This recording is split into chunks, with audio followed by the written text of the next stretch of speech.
الرجيم بسم الله الرحمن الرحيم الحمد لله الذي نزل الفرقان على عبده ليكون للعالمين نذيرا والصلاة على من جعله شاهدا ومبشرا ونذيرا وداعيا إلى الله بإذنه وسراجا منيرا وعلى آله الذين أذهب الله عنهم الرجس وطهرهم تطهيرا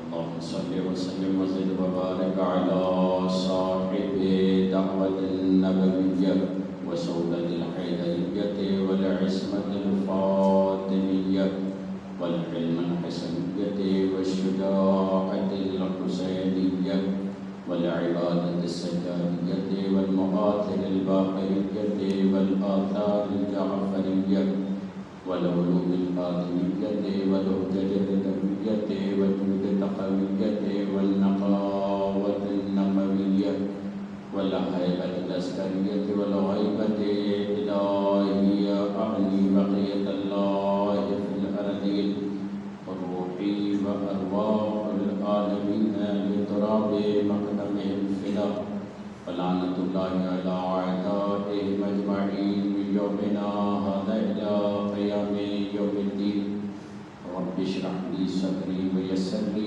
أمري واحلل عقدة من لساني يفقه قولي أما بعد فقد قال الله سبحانه وتعالى في كتابه المجيد وفرقان الحميد وقوله الحق بسم الله الرحمن الرحيم إنما وليكم الله ورسوله والذين آمنوا الذين يقيمون الصلاة ويؤتون الزكاة وهم راكعون صلى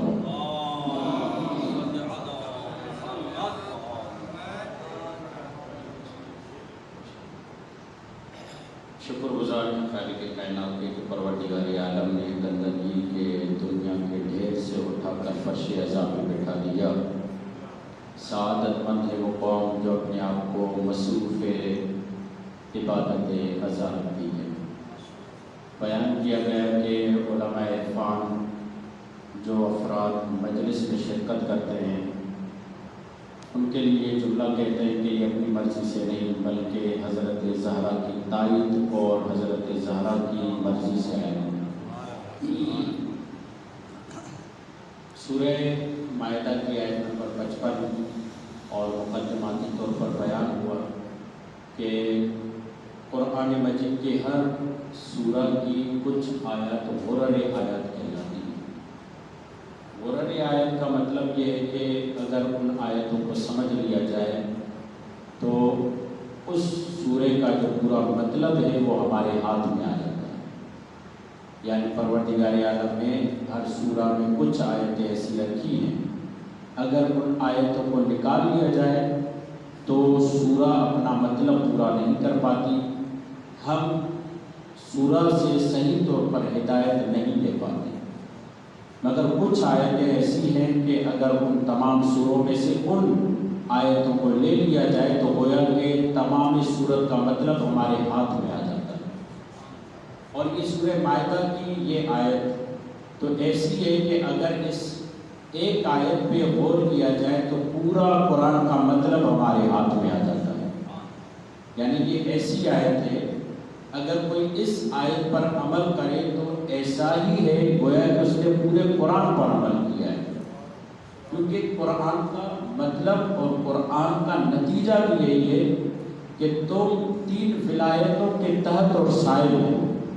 اللہ کی ولایت ہے, رسول کی ولایت ہے اور رسول کے جانشینوں کی ولایت ہے. جس زمانے میں جس رسول کے جانشین کی ولایت ہوگی اور جو انسان اس کی ولایت میں ہوگا گویا کہ یہ پورے قرآن پہ عمل کر رہا ہے. صلوات پڑھیے محمد.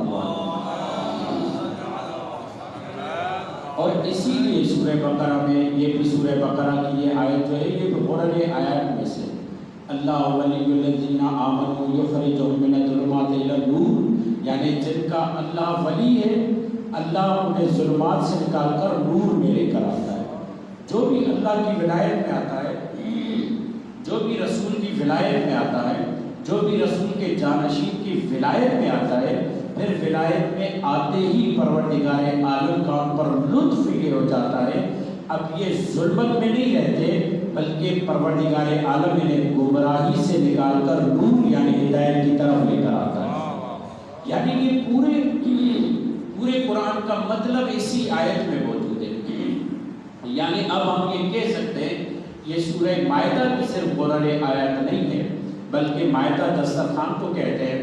گویا کہ اس سورہ میں تمام احکامات موجود ہیں. گویا کہ ایسا سمجھیں کہ پورے دسترخوان پر سب کچھ موجود ہو، اگر پانی موجود نہ ہو تو گویا کہ دسترخوان نامکمل ہے. اس سورہ میں اس آیت کا مقام پانی کی جگہ پر ہے، اور پانی کا کام کیا ہے؟ حیات بخشنا. یعنی اگر پانی نہ ہو تو انسان کو حیات میسر نہیں ہوگی.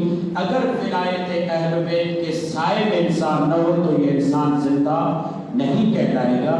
یہی وجہ ہے کہ قرآن کہہ رہا ہے یا ایھا الذین آمنوا استجیبوا للہ وللرسول اذا دعاکم لما یحییکم. اے ایمان والو جب اللہ تمہیں بلائے تو اس کے بلانے پر لبیک کہو تاکہ تمہیں حیات دی جائے. اور وہ آب زلال اور چشمہ حیات جسے کہتے ہیں وہ ولایت آل محمد کا پانی ہے. جو بھی اس کو پی لیتا ہے پروردگار عالم اس کو ہمیشہ ابدی حیات نصیب کر دیتا ہے. دھوم پڑھیے محمد والے محمد. اسی لیے آپ دیکھیں کہ ایک مرتبہ یونس بن ذبیان سے امام جعفر صادق نے سوال کیا، پوچھا کہ مولا نے پوچھا یونس بن ذبیان سے کہ بتاؤ تمہارے نزدیک ہماری محبت کیسی؟ تمہارے نزدیک ہماری محبت کی قدر و قیمت کیا ہے؟ تو یونس بن ذبیان یہی سمجھے سوال ہم سے امام پوچھ رہے ہیں کہ ہمارے نزدیک امام کی محبت کی قدر و قیمت کیا ہے؟ اللہ کے جانشین کی جو یہ محبت ہے، یہ جو 12 جانشین ہیں ان کی جو ہمارے وجود میں محبت ہے اس کی قدر و قیمت کیا ہے؟ تو یونس بن ذبیان سے جب امام نے سوال کیا تو اس نے چند لمحے سوچ کر کے جواب دیا کہ مولا میں دنیا اور جو کچھ دنیا میں ہے اس سے بہتر آپ کی محبت کو سمجھتا ہوں. کتنا بہترین جواب ہے، کتنا اچھا جواب ہے. دنیا و ما فیہا، دنیا اور جو کچھ اس میں ہے اس سے بہتر آپ کی محبت کو سمجھتا ہوں. مگر امام کے چہرے پہ ناگواری کے آثار ہیں. امام کے چہرے پر گویا کہ جلال ظاہر ہو گیا اور اس جلال میں افسوس تھا. تو یونس بن ذبیان بہت ہی معتبر راوی، بہت ہی قابل اعتماد راوی، بہت ہی اہل بیت کا اعتماد ہے اس پر. یونس بن ذبیان نے جب یہ دیکھا کہ امام کے چہرے پر ناگواری کے آثار ہیں تو گھبرا گیا. کہا مولا میں نے جواب درست نہیں دیا. کہا تم نے انصاف نہیں کیا. توجہ فرمائیے، تم نے انصاف نہیں کیا. کہا مولا کیسے؟ کہا دنیا و ما فیہا، جو کچھ اس میں ہے. آخر یہ دنیا ہے کیا؟ کھانا پینا، اوڑھنا بچھونا، نتیجتاً یہ فنا کا نام ہے. دنیا کیا ہے؟ فنا کا نام ہے. اور ہماری محبت کیا ہے؟ بقا کا نام ہے. بھلا فنا بقا سے کیسے مقابلہ کرے؟ تو نے بقا کی مثال فنا سے دی ہے. اور یہ دنیا اور جو کچھ اس میں ہے وہ سب کچھ فانی ہو جائے گا، مگر جو بھی ہم سے منسلک ہو جائے، منسجم ہو جائے، متوسل ہو جائے، پروردگار عالم اسے ہمیشہ کے لیے باقی رکھ دیتا ہے. صلوات پڑھیے محمد والے محمد. اور شیخ صدوق نے کتاب توحید میں اس آیت کی تشریح میں یہ لکھا کل من علیہ فان وَيَبْقَى وَجْهُ رَبِّكَ ذُو الْجَلَالِ وَالْإِكْرَامِ. جب امام سے پوچھا گیا مولا یہ کون سے چہرے ہیں جو ہمیشہ باقی رہیں گے؟ تو امام نے کہا جو ہماری ولایت کے سائے میں آ جائے پروردگار عالم اسے ہمیشہ باقی رکھے گا. پروردگار عالم ہمیشہ اسے دوام عطا کرے گا. شرط یہ ہے کہ جو بھی ولایت کے ضمن میں آ جائے، جو بھی ولایت کے سائے میں آ جائے. اور کیوں کرنا؟ عجیب مولا کا فرمان ہے، شیعتنا خلقوا من فاضل طینتنا، اے شیعو کیا تمہارے لیے اعزاز کم ہے کہ اللہ نے تمہیں ہماری بچی ہوئی مٹی سے بنایا؟ کتنا افتخار کریا، شیعتنا خلقوا من فاضل طینتنا، اے ہمارے شیعو تمہارا وجود ہماری بچی ہوئی، اب طینت پہ بحث ہے، اس طینت سے مراد کیا ہے؟ آیا مادی طینت ہے، آیا نورانی طینت ہے، آیا عالم مثال کی ہے، عالم عقل کی، کون سی طینت ہے؟ اس میں مثال، مگر ظاہری ترجمہ اگر ہم کریں کیونکہ ہم مادی لوگ ہیں تو مادیات سے بھرا ہوا ترجمہ کریں گے۔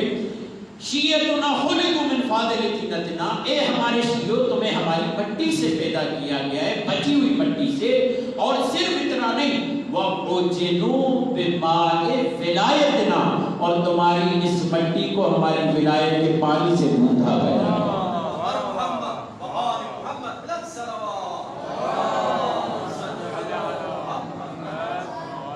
مٹی ان کی بچی ہوئی، ولایت کے پانی سے اس مٹی کو گوندھا جائے تو کیا مقام ہوگا اس مومن کے، اللہ رتبہ ہوگا اس مومن کا۔ اسی لیے امام رضا فرماتے ہیں کہ مومن کی زیارت کرنا عبادت ہے، معاف کیجیے گا، مومن کی محبت عبادت ہے، اس کی زیارت کرنا مودت ہے۔ مومن کی محبت عبادت ہے، زیارت مودت ہے۔ میں کہوں گا مولا یہ زیارت کو مودت سے کیوں تشبیہ دی؟ محبت کریں تو عبادت ہے، کہا محبت کے لیے ضرور نہیں ہے کہ تم ہمیشہ اس کے ساتھ رہو، جہاں بھی رہو، گھر میں رہو، جنگل میں رہو، قبرستان میں رہو، مسجد میں رہو، بارگاہ میں رہو، جہاں بھی رہو، اگر اس سے محبت کرو تو ہر وقت حالت عبادت میں ہو۔ آپ اندازہ لگائیں علی کے چاہنے والے سے محبت کرنا عبادت ہے تو علی سے پیار کرنا ایمان کیوں کرنا ہو؟ علی سے پیار کرنا ایمان کیوں کرنا ہو؟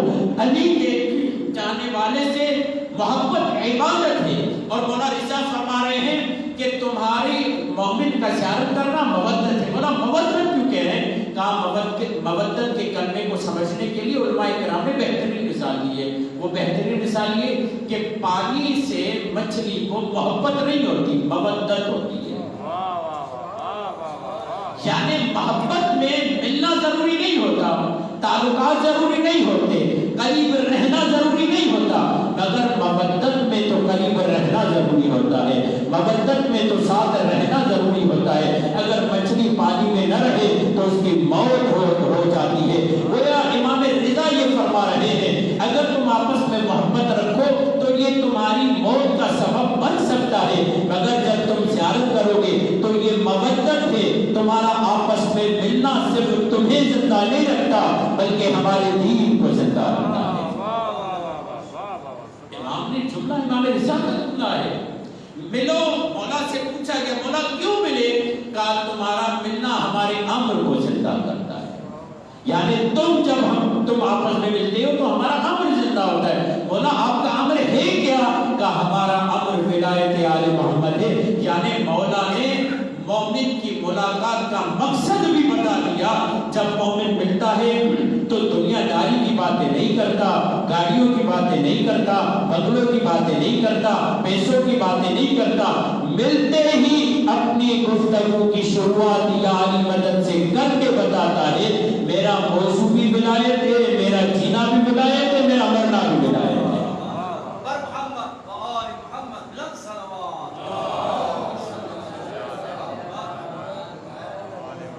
شیعتنا خلقوا من فاضل طینتنا، اے ہمارے شیعو تمہارا وجود ہمارے بچی ہوئی مٹی سے بنا ہے، وَأُجِنُوا بِمَاءِ وِلَایَتِنَا، اور محبت کے پانی سے۔ اجنو آپ لوگوں نے معجون تو سنا ہوگا، لفظ معجون، جب آپ جاتے شربت والے کے پاس، عابد بھائی آ جائیں، آگے آ جائیں، دور کی بیٹھے، صلوات پڑھیں۔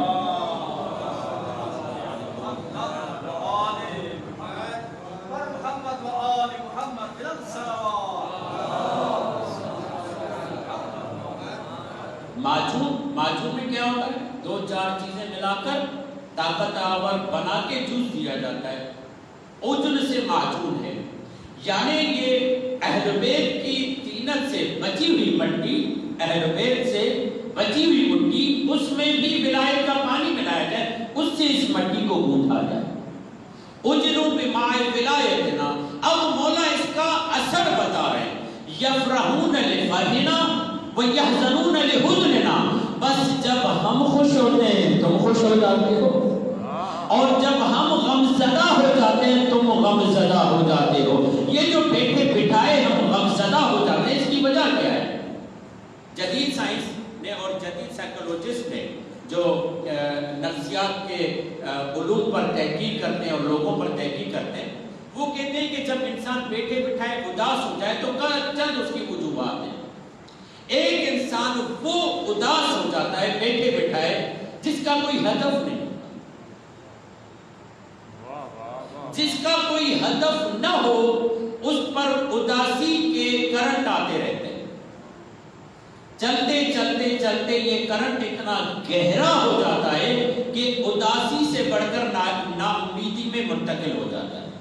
جب نا امیدی میں منتقل ہو جاتا ہے تو پھر یہ خودکشی کی طرف چلا جاتا ہے.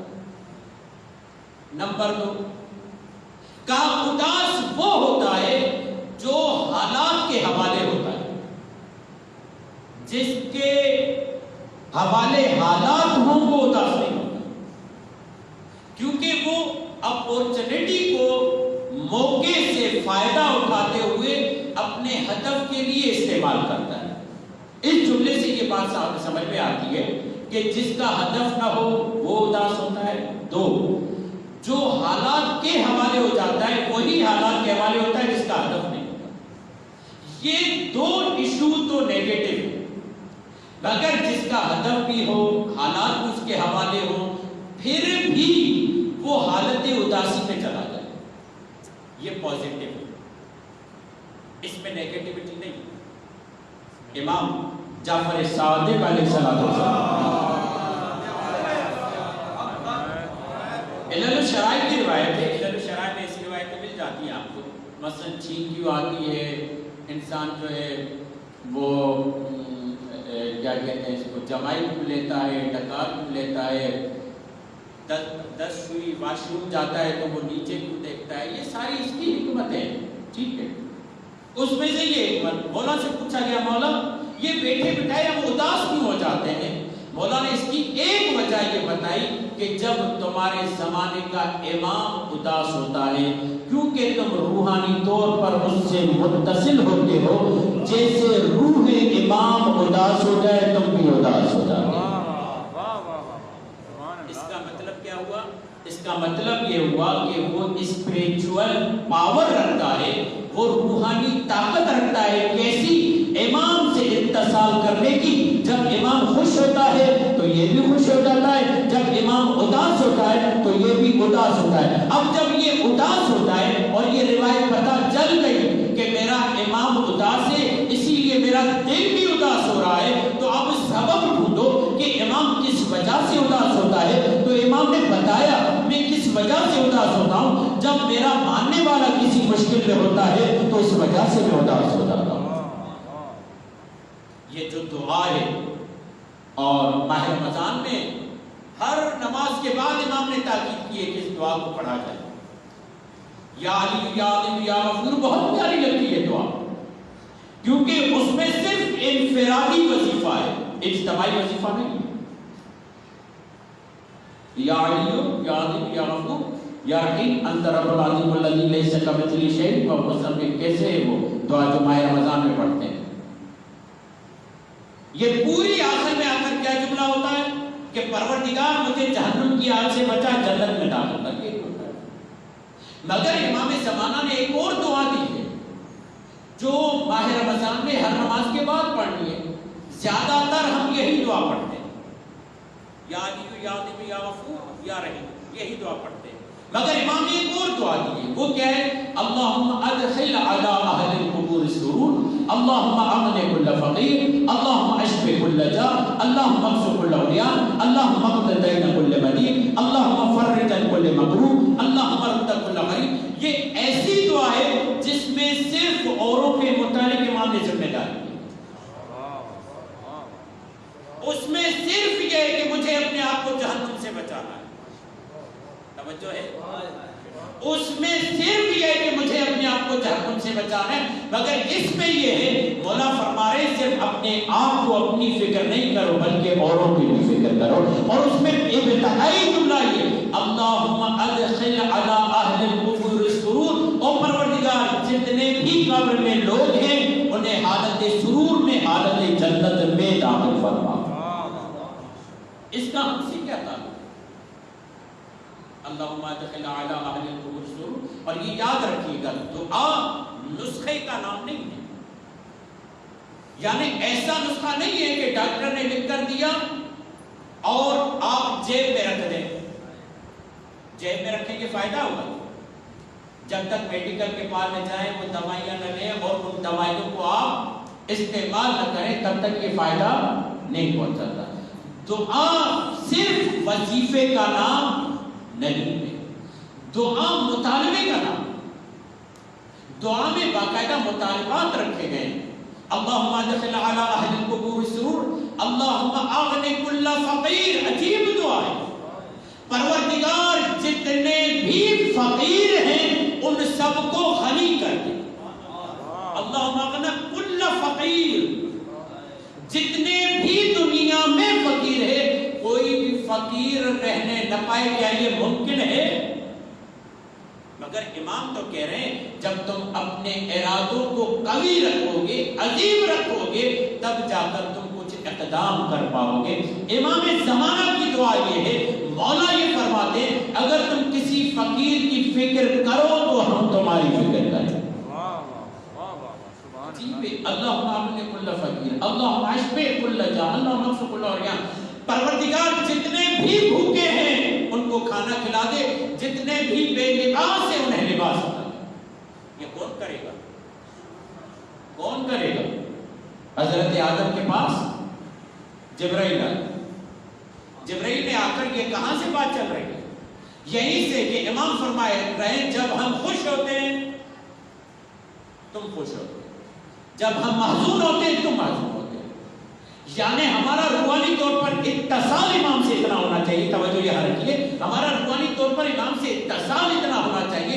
امام غمزدہ کیوں ہو رہے ہیں اس کی وجہ بتا رہے ہیں، جو فقیر ہے اس تک پہنچا دو، اس کی احتیاج کو پورا کر دو۔ اور میں آپ کو بتا دوں اہل بیت پسند کرتے ہیں کہ مانگنے والا یا ہمارے در پر آئے یا ہمارے ماننے والے کے در پر آئے، کسی اور کے در پر نہیں۔ ان کی غیرت و حمیت دینی و الہی گوارا نہیں کرتی کہ ہمارا ماننے والا ہو کسی اور کے در پہ جائے۔ عجیب ہے، امام حسین کے پاس سائل آئے، کہا مولا حاجت ہے، اس کی حاجت 1000 درہم کی تھی، امام نے 3000 درہم یا دینار دے دیے۔ درہم کہیں تو چاندی کے سکے، دینار کہیں تو سونے کے سکے۔ کہا مولا حاجت تو 1000 کی، آپ 3000 دے رہے ہیں۔ مولا نے کہا اس کی وجہ ہے، امام حسین اس کی وجہ ہے۔ کیا وجہ ہے؟ کہا ایک وجہ یہ ہے کہ تم پر ایک حاجت قرضہ 1000 دینار قرضہ تھا، حاجت تھی تمہیں وہ ادا کرنا ہے، تو دوسرا 1000 کیوں دیا؟ اس لیے کہ تم نے اپنی آبرو میرے سامنے رکھی۔ اسی لیے کہتے ہیں کہ اگر کوئی انسان تمہارے سامنے ہاتھ پھیلائے تو اس کی انسانیت کو بچانے کے لیے جتنا کچھ ہے اسے دے دو، زیادہ نہیں کم دے دو۔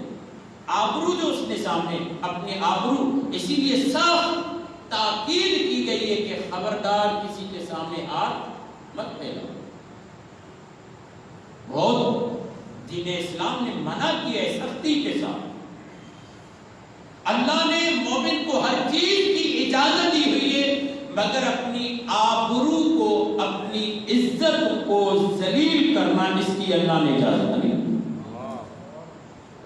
اسی لیے آپ دیکھیں مومن کے لیے زیادہ کہہ کے مار کے نہ ہنسے، زیادہ آوازوں کے ساتھ نہ ہنسے، زیادہ تیزی کے ساتھ نہ چلے، ہلکا پن سبک پن مومن میں نہیں ہونا چاہیے۔ کیوں کہا؟ اس لیے کہ مومن کی حرمت اور عزت کو پروردگار عالم پسند کرتا ہے، نہیں چاہتا کہ مومن ایسی حرکتیں کرے کہ جس کی وجہ سے اس کا وقار، اس کی حرمت، اس کی عزت کم ہو جائے۔ مولا دوسرا جو 1000 آپ نے دیا سمجھ میں آ گیا، کہ میں نے اپنی عزت آبرو آپ کے سامنے رکھی. تیسرا عذاب جو دیا آپ نے کہا وہ اس لیے کہ اور بھی بہت سارے دروازے تھے. ادھر سے یہ بھی تاکید ہے کہ ہر ایک کے دروازے پہ نہیں جاؤ. کہتے ہیں کہ اس کے دروازے پر جاؤ جو خاندانی ہو, جو قریب ہو. وہ سب دے کر یہاں پر آیا ہے. مولا فرماتے تم ہر ایک کے دروازے پر نہیں گئے, ہمیں پسند ہے تم ہمارے دروازے پر آئے, میں تمہیں 1000 انعام دے رہا ہوں. اگر تمہیں کبھی حاجت ہو تو غیر کے دروازے پہ نہ جانا, ہمارے دروازے پہ آ جانا.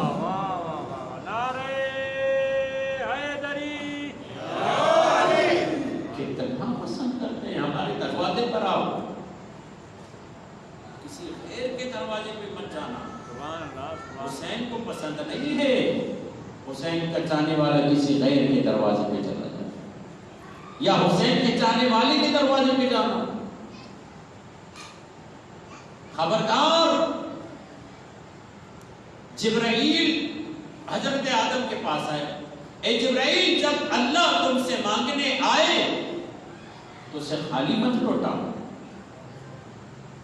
اے آدم, جبرائیل کہہ رہے حضرت آدم کو, اے آدم جب اللہ تم سے مانگنے آئے تو خالی مت لوٹاؤ. جب اللہ بے لباس آئے تو اسے لباس دینا. جب اللہ تم سے مکان مانگنے آئے تو اسے مکان. حضرت آدم گریا کرتے لگے.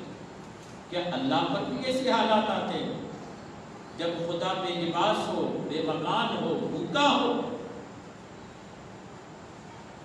جبرائیل نے کہا کہ پروردگار عالم یہ بتانا چاہتا ہے جب ہماری ربوبیت کا اقرار کرنے والا بندہ جب تمہارے پاس آ جائے تو یہ مت سمجھنا یہ بندہ ہے, یہ دیکھنا یہ خود خدا تمہارے پاس آ جائے. کیا ہمارے سامنے نہیں ہے کہ امام سجاد جب کسی فقیر کو صدقہ دیتے تھے تو 2 طرح کی روایت تھی. یا خود فقیر کے ہاتھ کو چومتے تھے یا خود اپنے ہاتھ کو چومتے تھے. پوچھنے پر پوچھا گیا مولا یہ فقیر کے ہاتھ کو چوم رہے, اپنے ہاتھ کو چوم رہے, وجہ کیا ہے؟ کہا اس لیے کیا تم نے نہیں دیکھا اور تم نے نہیں سنا, ہمارے جد رسول اللہ نے فرمایا جو آدمی صدقہ دیتا ہے فقیر کے ہاتھ میں بعد میں جاتا ہے, پہلے اللہ کے ہاتھ میں جاتا ہے. یعنی یہ دست فقیر نہیں, خود دست خدا بن جاتا. اور یہاں پر مولا نے جملے کہے, مولا جملے فرما. مولا کہتے ہیں کہ خدا بند متعال کتنا کریم ہے کہ اس فقیر کو میری طرف بھیجتا ہے, اور یہ فقیر مجھ پہ کتنا احسان کرتا ہے کہ میرے فانی مال کو باقی مال میں بدل بھی دیتا ہے, کوئی اجرت بھی نہیں مانگتا.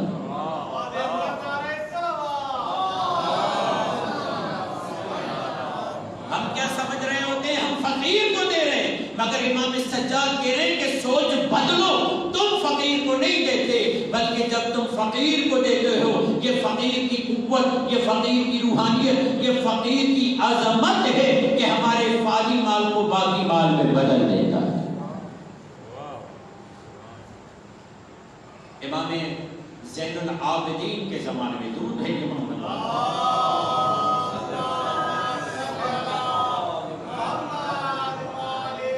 حجاج ابن یوسف نے مؤمنین پر بہت زیادہ ظلم کیا ہوا تھا.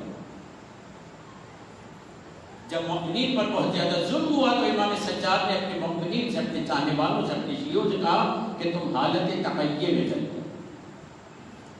حجاج اتنا ظالم سفاک انسان اور ظلم و بربریت کی ایک نہایت ہی بڑی داستان کہ کہتے ہیں کہ بعد یزید اگر کوئی سب سے بڑا ظالم ہوگا تو حجاج ابن یوسف ہوگا. کیوں اتنی ظلم کی داستان اس کے لیے کہتے ہیں کہ جب یہ پیدا ہوا تھا تو ماں کا دودھ بعد میں پیا تھا, پہلے کالے بکرے کا خون پلایا گیا تھا. علماء کہتے ہیں اگر یہ سچ نہ بھی ہو تو ظلم کی بنیاد پر اس کے لیے ایسی داستانیں بیان کی گئی, یعنی اس کے ظلم کو بتایا. وہاں پر جب شیعہ سب تقیہ میں چلے گئے تو وہاں پر حجاج ابن یوسف نے کہا کہ راستے میں گڑھے کھودو اور گڑھوں کو راستوں کی طرح بناؤ, اور جو گڑھوں میں گرتا ہوا نظر آئے اسے نہیں لے کر آؤ، جو گردوں کو سہارا دے اسے لے کر آؤ۔ توجہ رکھیے، گڑھوں میں گردے ہوئے کو نہیں، جو گردوں ہوئے کو سہارا دے اسے لے کر آؤ۔ 8-10 جمع ہو گئی، حجاج نے کہا یہ سب علی کے شیعہ ہے۔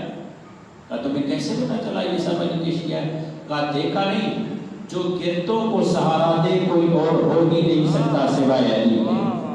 جیسے علی مشکل کشا ہے ویسے علی کے چاہنے والے بھی مشکل کشا ہے، جو گردوں کو سہارا دے وہ علی والوں کی صفت ہوتی ہے۔ توجہ یہاں رکھیے گا عزیزان محترم، ہمارے ہاں کیا ہے، گردے کو ایک دھکا اور دو، ہمارے ہاں یہ، مگر حجاج ابن یوسف یہ کہہ رہا ہے جو علی مولا کا چاہنے والا ہے، جو علی سے پیار رکھنے والا ہے، وہ گردے کو سہارا دے گا، کیونکہ علی مشکل کشا ہے، اور جو اس کو ماننے والا ہو وہ بھی لوگوں کی مشکلوں کو حل کرنے والا ہوتا ہے۔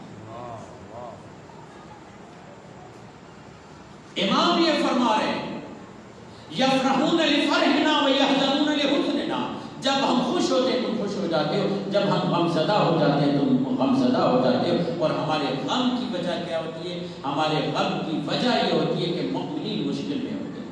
اے رومیل یا رومیلا، اے رومیل، جب چند دن ہوئے رومیل نہیں آیا مسجد میں، تو ایک مرتبہ جب وہ آیا تو امام نے کہا تمہاری کیسی حالت ہے؟ امام علی نے کہا مولا کہ آپ کو پتا تھا میں بیمار ہوں؟ مولا نے کہا اے رومیل تم بھول گئے، تم بیمار نہیں ہوتے، ہم بیمار ہوتے، تم غمزدہ نہیں ہوتے، ہم غمزدہ ہوتے، تم پہ مشکل نہیں ہوتی، ہم پہ مشکل ہوتی ہے۔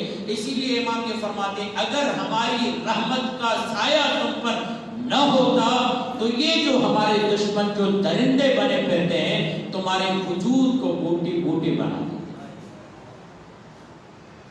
امام کی محبت ہے، امام کی چاہت، جب امام سے انسان متصل ہو جاتا ہے، ولایت سے انسان متصل ہو جاتا ہے، پھر اس کے وجود میں امام والی صفتیں آ جاتی ہیں۔ یاد رکھیے گا یہ جو ہم نماز میں پڑھتے ہیں کہ پروردگار کہ میں نماز پڑھ رہا ہوں قربتاً الی اللہ، وضو کر رہا ہوں قربتاً الی اللہ، روزہ رکھ رہا ہوں قربتاً الی اللہ، اس قربت کا مطلب کیا ہے؟ کیا اللہ سے زمانی قرب چاہتے ہیں؟ خدا تو زمان میں آتا نہیں، زمان خدا کے حصے میں آتا ہے، خدا کسی کے حصے میں نہیں آتا، خدا کسی محدودے میں نہیں آتا، خدا کسی دائرے میں نہیں آتا، چاہے وہ زمان کا دائرہ ہو چاہے وہ مکان کا دائرہ ہو۔ کوئی جگہ نہیں ہے جہاں پر خدا کی قدرت سے کوئی جگہ خالی ہو، مگر خدا تو محدود نہیں ہوتا۔ پھر یہ جو قرب ہم خدا سے چاہ رہے ہیں آخر اس کا مطلب کیا ہے؟ کہ اس کا مطلب یہ ہے انسان خدا کی صفتوں کو اپنے وجود میں جگہ دینا چاہتا ہے۔ جتنا جتنا خدا کے قریب ہوتا جائے گا اتنا اتنا صفاتی اعتبار کے خدا کے قریب، اور ولایت کا مطلب ہی یہی ہے۔ ولایت یعنی کیا؟ ولایت یعنی قرب خدا، جو جو خدا کی صفتوں کو اپنے وجود میں شامل کرتا جائے گا اتنا اتنا خدا کے قریب ہوتا جائے گا، اور جو صفاتی طور پر خدا کی صفتوں کو اپنے اندر وجود دے گا تو وہیں سے خدا کی صفتیں متجلی ہوں گی۔ اسی لیے جملہ ہے علی بشر و کیف بشر ربہ فیہ تجلی وظہر۔ اے زمانے والوں دیکھو تو صحیح، علی بشر ہے مگر کیسا بشر ہے؟ اللہ جب بھی اپنی صفت کا اظہار کرتا ہے تو ذات علی سے ظاہر ہوتا ہے۔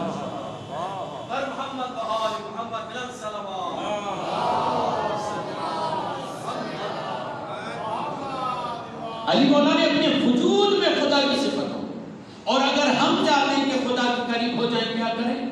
اللہ کے ان بندوں کے قریب ہونا۔ جو اللہ کے ان بندوں کے قریب ہو جائے گا وہ اللہ کے قریب۔ یہی مطلب ہے یحزنون لحزننا ویفرحون لفرحنا۔ عجیب ہے، آگے جوادی عاملی نے جملہ کہا ہے، یہیں سے یہ مطلب لے لیجئے، آگے جوادی عاملی نے ایک جملہ کہا ہے مسلمان سال کے 11 مہینے انتظار کرتا ہے کہ ماہ رمضان آئے اور اس کا سونا اور سانس لینا عبادت ہو۔ ایسا ہی ہے نا، جب ماہ رمضان آتا ہے گنبد اذان سے آواز آتی ہے مسلمان بھائیوں بیدار ہو جاؤ۔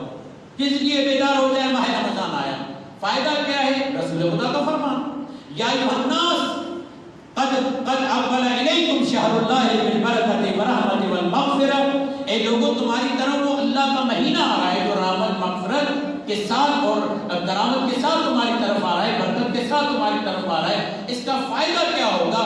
انفاسکم فیہ تسبیح ونومکم فیہ عبادۃ، اس مہینے میں تمہارا سانس لینا تسبیح ہے اور سو جانا عبادت ہے۔ میں یہی کہتا ہوں کبھی تو کوئی ایسا زمانہ آیا جب مسلمان اس بات پہ آمادہ ہو گیا کہ کبھی سونا بھی عبادت ہو جاتا ہے، کبھی سونا بھی عبادت ہو جاتا ہے۔ ماہ رمضان میں تھک ہار کے تم اپنے عمل کو بچانے کے لیے سو جاؤ تو تمہارا سونا عبادت ہو جاتا ہے، اور علی عمل کو بچانے کے لیے نہیں پورے دین کو بچانے کے لیے سو گئے تھے۔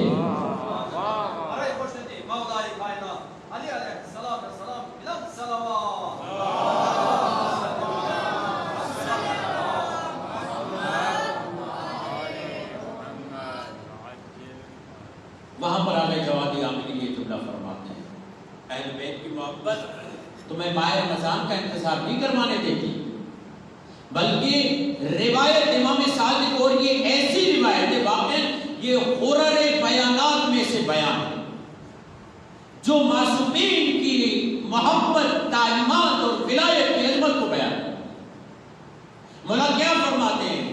اے ہمارے شیعوں، انفاسکم نفس المحموم لظلمنا، اے ہماری شیعوں تمہارا یہ ہماری مظلومیت پہ سانس لینا، نفس المحموم لظلمنا تسبیح، یہ جو ہماری مظلومیت پہ تم سانس لیتے ہو یہ سانس لینا تسبیح کا درجہ رکھتا ہے۔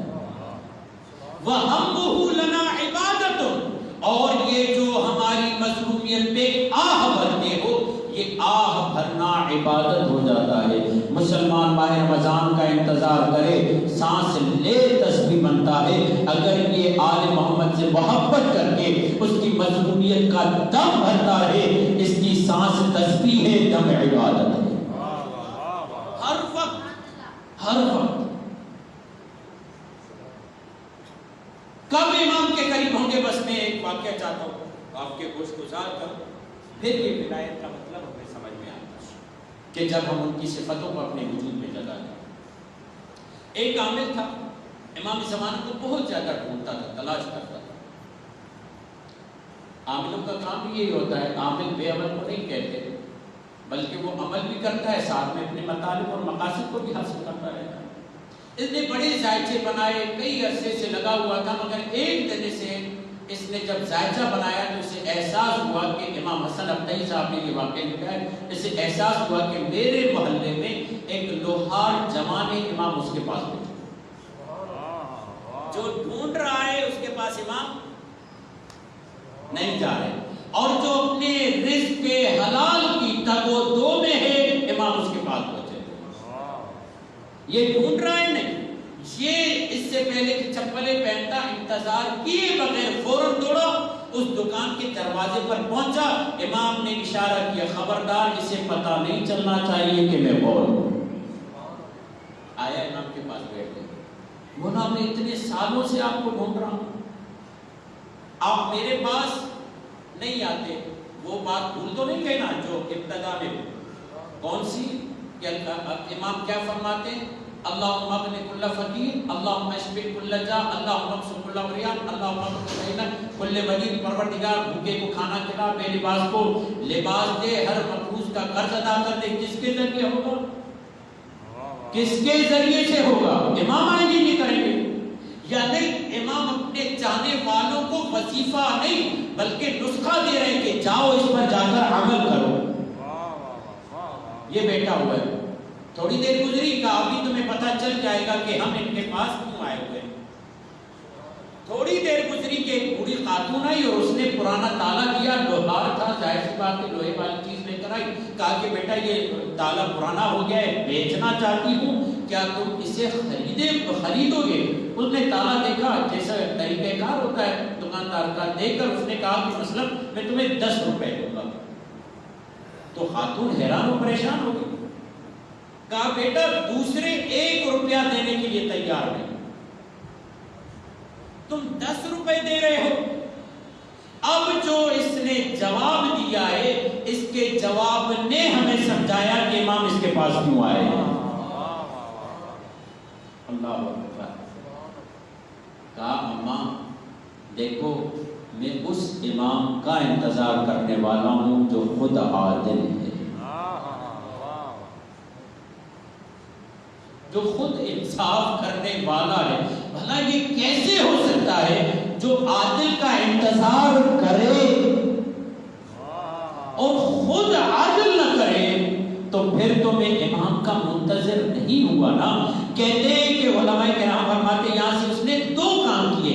ایک خود کو بتایا کہ میں منتظر ہوں، دوسرا تبلیغ کی اس خاتون کو بتایا تمہیں بھی چاہیے کہ اس امام کا انتظار کرنا چاہتی ہو تو کرو اور عدل کے ساتھ زندگی گزارو.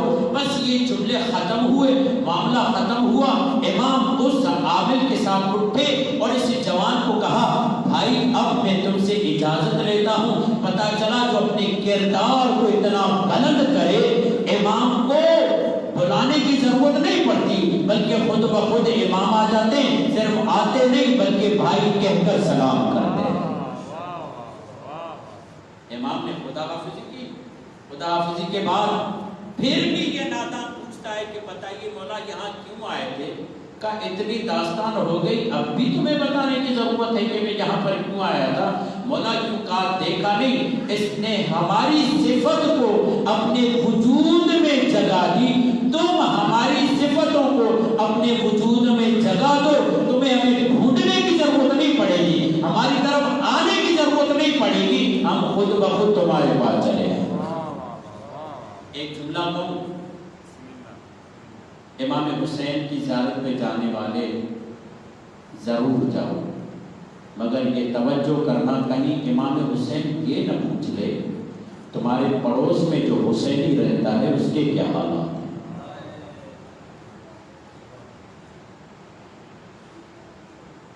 کہیں ایسا تو نہیں ہے کہ اسے روزگار کی مشکل تھی؟ کہیں ایسا تو نہیں ہے اس کے ہاں بیٹی کے لیے جہیز کی مشکل تھی؟ کہیں ایسا تو نہیں ہے اس کے ہاں کھانا کھانے کے لیے مشکل تھی؟ یہ اسلام وہ ہے جو کہتا ہے کہ جب پھل کھاؤ تو اس کے چھلکے بھی باہر نہ پھینکو. ممکن ہے کوئی پھل نہ کھا سکتا ہو اور تمہارے چھلکوں کو دیکھنے کی وجہ سے اسے تکلیف اور اذیت ہو. اے حسینی اربعین پہ جانا، اے امام حسین کی زیارت کرنے والے امام حسین کی زیارت پہ ضرور جانا، مگر امام کو یہ کہنا مولا میں نے اپنے گرد جو 40 گھر بنتے تھے سب کے ہاں دورہ کیا، جس کی جو مشکل تھی وہ حل کرتی، اب جا کر آپ کی بارگاہ میں آیا ہوں، مولا اب کوئی حسینی آپ سے میری شکایت نہیں کرے گا.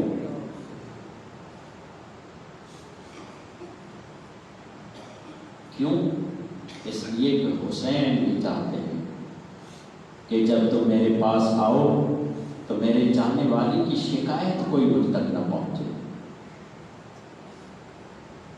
اس دین کے لیے امام حسین نے بڑی قربانیاں دی. یہ دین ہمیں قربانی سکھاتا ہے. یہ دین ہمیں بتاتا ہے کہ اپنے لیے صرف نہیں جینا، اوروں کے لیے بھی جینا. یہ صرف یہ نہیں کہتا کہ خود صالح بنو، بلکہ یہ کہتا ہے مصلح بھی بنو. خود پسند، خود غرض مت بنو، بلکہ اصلاح کے ساتھ اوروں کی اصلاح کی بھی فکر کرو. اور اوروں کی اصلاح کے لیے صرف نصیحتیں نہیں ہوتی، اپنے وجود سے کچھ عمل کر کے اوروں کی اصلاح کرو.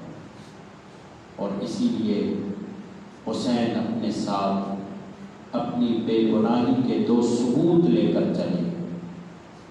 ایک کو اصغر کہتے ہیں، ایک کو سکینہ کہتے ہیں.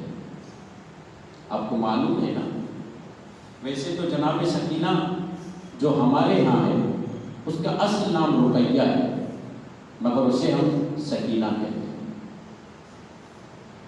یہ سکینہ اللہ جانے کس انداز سے اس نے گریہ کیا شام کے زندان میں کہ چند ہی دن گزرے کہ وہاں پر انقلاب برپا ہو گیا.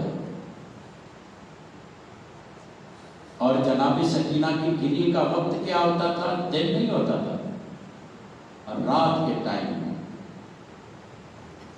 ظاہر سی بات ہے شام دارالخلافہ تھا اور دور دور سے سفرا عمرہ آئے ہوئے ہوتے تھے، سفیر آئے ہوئے ہوتے تھے. اور آپ کو پتہ ہے کہ جب آدمی عالم غربت میں یعنی مسافرت میں ہوتا ہے اور اگر بچے دار ہو تو کوئی بھی بچہ دیکھ کر اسے اپنے بچے یاد آ جاتے ہیں. یہ سکینہ رات کے ٹائم پہ جب روتی تو جو بھی، ظاہر سی بات ہے انسان تو انسان ہے نا، جو بھی بچہ رکھتا وہ سوال کرتا آخر یہ کون بچی ہے جو اتنے دردناک بیان کرتی. پھر اسے بتایا جاتا یہ حسین کی بیٹی ہے، یہ سکینہ ہے، یہ حسین کے سینے پر سونے والی ہے. کیا ہوا کیا ہوا کیا ہوا، پوری داستان اسے پتہ چل جاتی. سکینہ کا گریہ یہ تبلیغ کرتا اور اس سفیر کو مجبور کر دیتا کہ مظلوم کا ساتھ دو، اور وہیں سے وہ حب الحسین لے کر چلا جاتا. ایک مرتبہ ایسا ہوا کہ سکینہ روتی رہی یہاں تک کہ یزید کی نیند خراب ہو گئی. یزید نے پیغام بھجوایا آخر کیا بات ہے، یہ بچی سو کیوں نہیں رہی؟ کہا آج یہ بچی اپنے بابا کو بڑا یاد کر رہی ہے. ایک مرتبہ اس ظالم نے دشت بھجوایا اور ایک مرتبہ جناب سکینہ کی طرف قید میں لایا گیا. مولا سجاد نے اس دشت کو ہاتھوں پہ اٹھایا کیونکہ اس دشت پہ رومال ڈلا ہوا تھا. تو ایک مرتبہ جناب مولا سجاد نے سکینہ کو پکارا، سکینہ آؤ، جسے طلب کرتی ہو وہ آ گیا.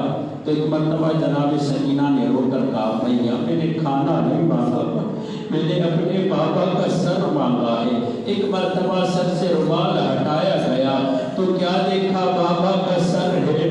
سکینہ دوڑی، ایک مرتبہ بابا کے لب پہ اپنا لب رکھ کر جملہ کہا بابا یہ رخسار دیکھ رہے ہو اس پہ ظالم نے نشان کر دیے ہیں.